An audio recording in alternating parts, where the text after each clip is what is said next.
Live. This is One for the Record. I'm Diana, and today is October 13th, 2013.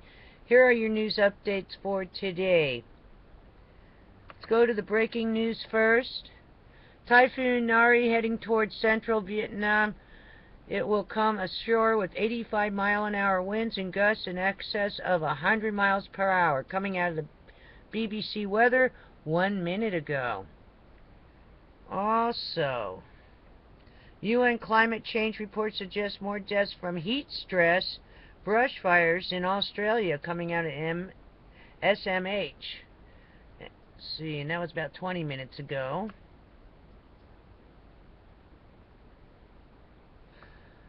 Heads up, departing flights are halted from Los Angeles International Terminal 2 after discovery of dry ice bomb in bathroom, coming out of NBC LA. An hour ago, LAPD bomb squad responding to LAX Terminal 2 after possible dry ice bomb exploded in bathroom, coming out of ANBLANX. Also, authorities responding to Los Angeles International after report a small explosion in Terminal 2. No known injuries. NBC LA. That was an hour ago. BART management team returns to Caltrans building for further talks. Still no deal to avert BART strike at midnight. So, heads up, it's probably happening right now. Alright. What else do we have? Tropical Storm Octave advisory. Storm expected to weaken as it approaches Baja California, coming out of NHC Pacific 2 hours ago. Cyclone Philen moves inland over India. Flood threats in Chhattisgarh, Bihar states. That's coming out of NDTV 2 hours ago.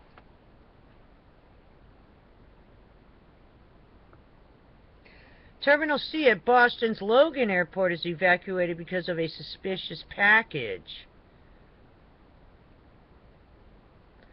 Coming out at SMCK 17 2 hours ago. New study, BPA, chemical found in many plastics and food linings, may increase risk of miscarriage. Heads up, don't eat things that are stored in plastic if you're pregnant. It's coming out of AP 3 hours ago. It never ends with this stuff. How many years have we been using plastic and are just finding out now? Huh, very interesting.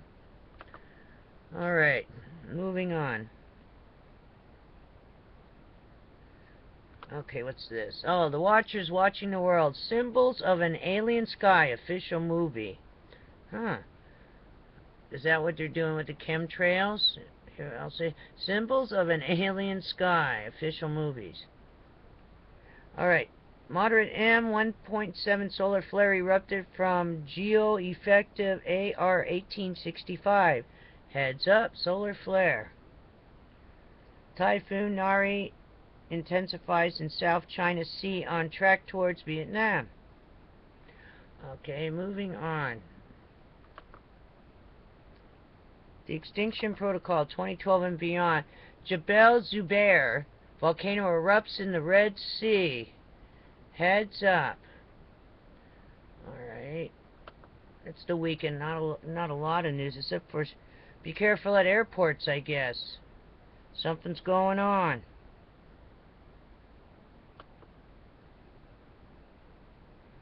Okay, nothing there. Where'd it go? Well, let's just go into the E&E news, energy news. Could have sworn we were in there. It's gone. I don't really read them. I just load them up so I can do the show. And sometimes things just move on their own, I guess. Or disconnect on its own. There's a couple things on here, even though it's the weekend.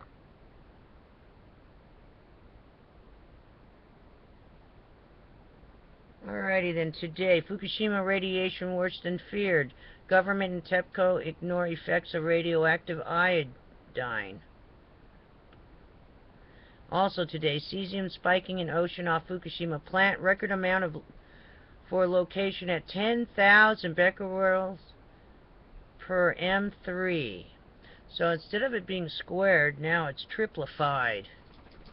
Former IAEA expert, fish have a real ability to accumulate cesium.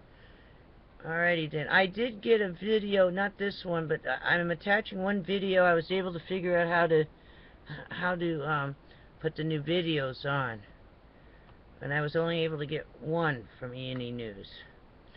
Also today, Japan professors, worst case scenario at Fukushima, nuclear rods melted and went through reactors' floors. Contamination is impacting rest of world. Likely that entire Pacific will be affected. Farmer, government doesn't have any idea about status of fuel. Yesterday night, government officials, all of Japan at risk of food and water having serious contamination from Fukushima. Now and into future, land is contaminated out to 250 kilometers from plant. Wow. That's all I could say. Now they're telling you after the fact. Remember, this is almost 3 years ago now. It's more than 2.5 years. Wow.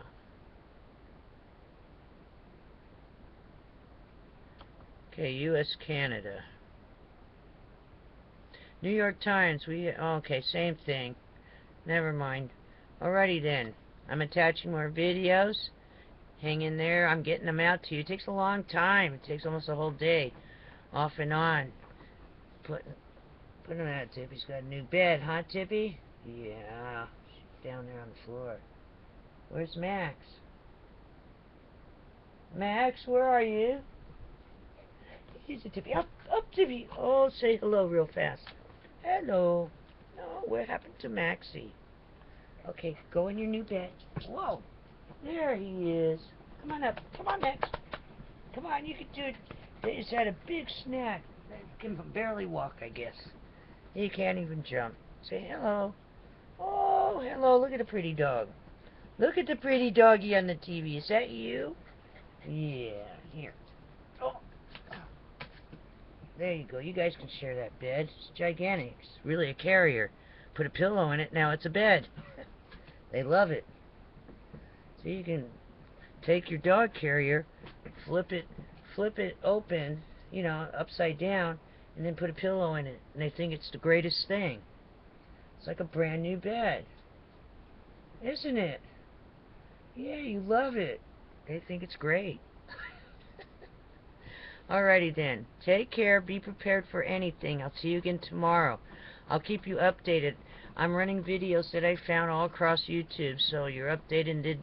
Then did a montage of one that was done.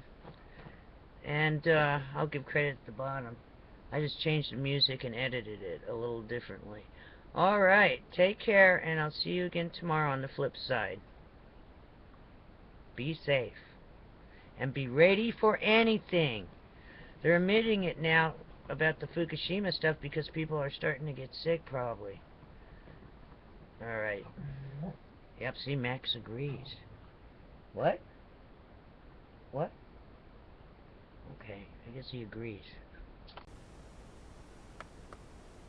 Panel members analysed records of 25,000 workers at the plant as of last October. They looked closely at 12 workers who were exposed to higher levels of radiation. The UN committee found the Japanese government and TEPCO had ignored the effects of radioactive iodine. Some kinds of iodine have a much shorter half-life than other radioactive substances. Analysts would have had to test workers immediately to discover their true exposure levels. However, the investigators pointed to a substantial delay in measuring procedures. They concluded that current estimates may be 20% lower than they should be. The committee urged the government and TEPCO to continue observing the health condition of workers over the long term. This is Dabu 7, October 11, 2013, and the American truckers have put DC on notice. It has begun. They have taken over this belt loop of 495, and they have been pulled over multiple times already. But as of this morning, is at 9 a.m., the guy that organized this and put this together stated that they're only supposed to take over one lane and not multiple lanes, and that's how this protest is supposed to go down. Well, they have taken over 3 to 4 lanes in some areas, and the whole convoy has been pulled over, and they were given warnings, no tickets, and they were let loose. Now, since then, more trucks have joined, and they have taken over 3 to 4 lanes again. They have completely shut down the highway in some areas, backed up for miles beyond miles, and it's raining. The cops in some of these areas can't get to it because of the barriers of construction, overpasses where bottlenecks, and they just cannot get through, period. They're making their presence felt in D.C. Here's a look as the cops attempted to pull over a vehicle that was just riding along with them. The vehicle pulled over, and in a sign of loyalty, the whole convoy pulled over to the side of the road and waited for this lone car to get dealt with, let loose, and then they all continued back on down the highway. Here's a good look at that long line. I'm going to leave you and a great link here, a great page that's got all of the live webcams around DC, all of 495, 95. It started down in this region, and like I said, right now it's raining. A lot more have joined the convoy, and this is, when you find it on here, it might take you a second, but when you find it, you're going to know. The traffic, who knows what's going to happen at this point. That's what's going to be very interesting about these live shots off these feeds, because, you know, who knows? This is going to go through Sunday. I'm going to leave the links. Eyes open, folks. This has been Dabu7. Yeah, that guy got a ticket. They're supposed to stay at 40 miles an hour, and I think he got a ticket for going 39. Wow. Okay. Okay. We're looking for farmers, trucks, everywhere. Hutchinson County. Now we got this multiplied the speed by 4 because we're going to cover a lot of ground here. These farmers have shut down. They're not doing nothing. They couldn't be in DC, but they were behind you. So far, no trucks. This road should usually have 2-3 trucks by the time I get to the end of it. None. No farmers are in the field. The corn's sitting there. The corn's ready.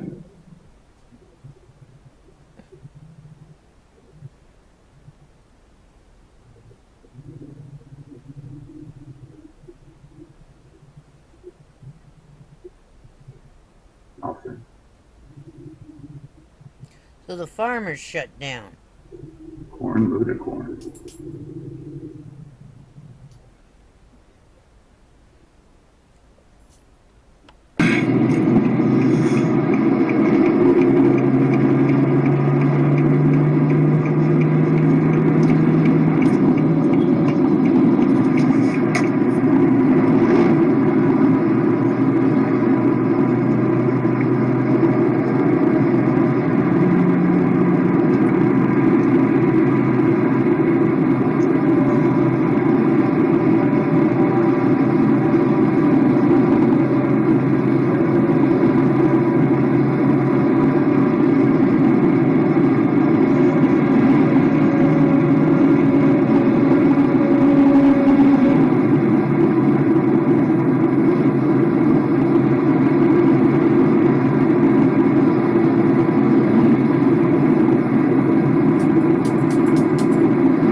At a rally today, truck drivers converged on the nation's capital today in an effort to show their discontent for the U.S. government.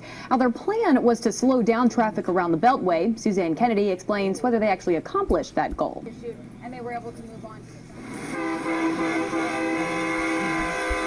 Dozens of truckers arrived in the pouring rain and took their demonstration to the Beltway. They came from across the country to show their discontent with the government. Our government's corrupt. Alabama trucker Bradley Higgins has made his living for 13 years behind the wheel. He anticipates spending $700 on gas this weekend to participate in this round-the-clock driving protest. I'm not getting paid to circle around the Capitol. I'm doing this because it's the right thing to do. The American people, the American truck drivers, are tired of being walked on. The Ride for the Constitution is a grassroots effort. At one point, organizers thought they might have upwards of 1,000 participants. Far fewer showed up, but they were no less vocal. The government needs to be held accountable. They still work for us. It's still we the people. Critters in D.C., you know, they think we don't exist. You know, they got their little party and we're not part of it. And we're here to show them today that, you know, we do matter and we're going to make a difference. Trucker Bill Ludwig says he's concerned about the future of the industry he's been a part of for a quarter century. We're overregulated, overwatched. It's very difficult to make a living nowadays as a truck driver. Some of the truckers were issued tickets for impeding traffic, but as one protester put it, it was a small price to pay for the ability to demonstrate. This event runs through the weekend. In Beltsville, Suzanne Kennedy, ABC 7 News. Today, to strike this whole weekend, shut down the freight system in America to send a message to politicians. That same movement says if independent drivers can, they should drive to Washington, D.C. and clog up the roads there to get noticed. It's called the Ride for the Constitution, and they want to penalize Congress and the White House with a credible threat of a commerce shutdown. Drivers here at Jubit's truck stop support the idea, but say it's going to be hard to pull off. I mean, if you could get enough drivers to do it, that'd be great. But the problem you run into is you got to get the big companies involved. You got to get the Martin Transports, the Swifts, and guys like that. If you got a small minority of trucks to shut down, you're not going to pull it off. Meanwhile, Starbucks is collecting petition signatures from customers all weekend that it'll send to D.C. asking to open the government, pass a budget, and pay our debt on time. Customers liked the idea that a corporation was helping them take a stand. Hopefully it'll help them along and kind of prompt them, I would think. Like that? Sure. Why? Why? Yeah. Because I think it's actually hurting the American people. Back out live here, people are getting more frustrated with the lack of work politicians are doing out in D.C. now that this has dragged on for 10 days. Back to you, Russ. Nina, thank you. And that public outrage all over the country might actually be having an effect today. Lawmakers are talking about reopening the government as soon as possible. Danielle Lee reports from Capitol Hill today, where lawmakers are trying to reach a compromise by early next week. 11 days into the shutdown, a growing number of Republicans are conceding the Obamacare fight. No president in modern history has ever repealed a major signature law that was just passed, and so that clearly was a bridge too far. Faced with abysmal poll numbers, most Republicans are changing the message to reopening the government and cutting long-term spending. Let people get their lives back where they don't have to worry that every couple of weeks Washington's going to reach another impasse. The resolve follows a breakthrough meeting yesterday between President Obama and top House Republicans at the White House. I felt good, better than I felt for a few weeks, about where we're heading. President Obama continued those talks again today, this time with Senate Republicans. Democrats are optimistic about cutting a deal by early next week. Republicans, I think, are ready to work with the Democrats, and we're certainly ready to work with them. Despite the new momentum, progress could be delayed by Tea Party Republicans sticking to their message. In my view, the House of Representatives needs to keep doing what it's been doing, which is standing strong. But the public is ready for compromise. And in our new NBC Wall Street Journal poll, 53% of Americans say they blame Republicans in Congress for the shutdown. Republicans aren't the only ones taking the blame. In our new NBC Wall Street Journal poll, 6 in 10 Americans said they would fire every member of Congress. In Washington, I'm Danielle Lee, KGW News Channel 8. And we have much more on the shutdown over at KGW.com. You'll find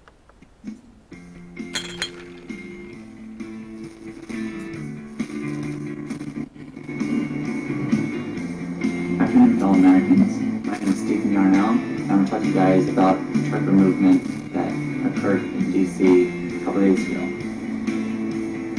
The movement comes with its pros and cons. The first pro is it stimulates the American patriotism. The second pro is that it bolsters up the conservative movement within the House and the Senate, because without us, without we the people, and without the truckers, the conservatives in the House and the Senate would not be able to reopen our government. The cons, there's only one con that I can think of, and that is that it doesn't have an immediate effect, because our government is still closed down. But we should not give up on the truckers. We should show our full support locally, walk up with signs in front of DC, and or even out of state, via petition. The truckers, they are our fellow Americans. We should support them.